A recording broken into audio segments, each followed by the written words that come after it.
राधे राधे भक्तों, कार्तिक मास महात्म्य के अध्याय 15 में आज हम श्री कृष्ण द्वारा सत्यभामा और कार्तिकेय को बताए गए कार्तिक मास के कुछ विशेष नियमों की हम चर्चा करेंगे।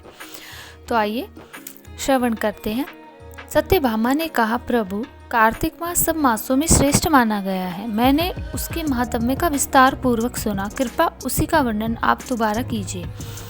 भगवान श्री कृष्ण बोले, सत्यभामे, तुमने बड़ी उत्तम बात पूछी है।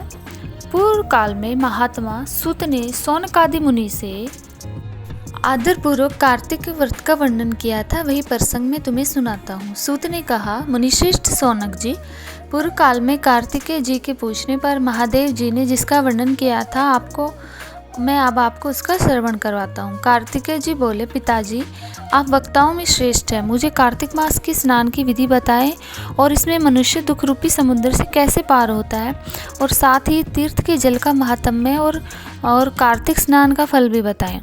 महादेव जी ने कहा, एक और संपूर्ण तीर्थ समस्त दान दक्षिणाओं सहित यज्ञ पुष्कर कुरुक्षेत्र हिमालय काशी शुक्र क्षेत्र में निवास, और दूसरी ओर केवल कार्तिक मास में हो तो वहाँ भगवान केशव को सर्वदा वह प्रिय है।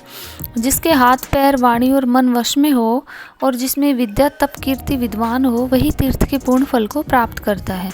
श्रद्धा रहित नास्तिक, संशयालु और कोरी तर्क बुद्धि का सहारा लेने वाले मनुष्य तीर्थ सेवन के फलभागी नहीं होते। जो ब्राह्मण सवेरे उठकर सदा प्रातः स्नान करता है, वह सब पापों से मुक्त परमात्मा को प्राप्त होता है। सडानंद, स्नान का महत्व जानने वाले पुरुषों ने 4 प्रकार के स्नान बतलाए हैं: वायव्य, वारुण, ब्रह्माय और दिव्य।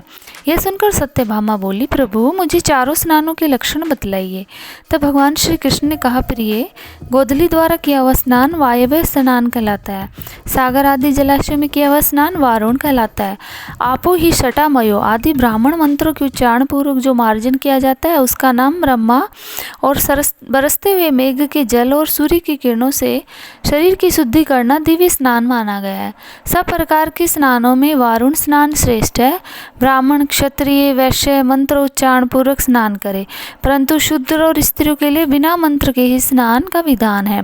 बालक, युवा, वृद्ध, पुरुष, स्त्री और नपुंसक सब लोग कार्तिक माघ स्नान में प्रातः स्नान का प्रशंसा करते हैं। कार्तिक में प्रातःकाल स्नान करने वाले लोग मनवांछित फल प्राप्त करते हैं।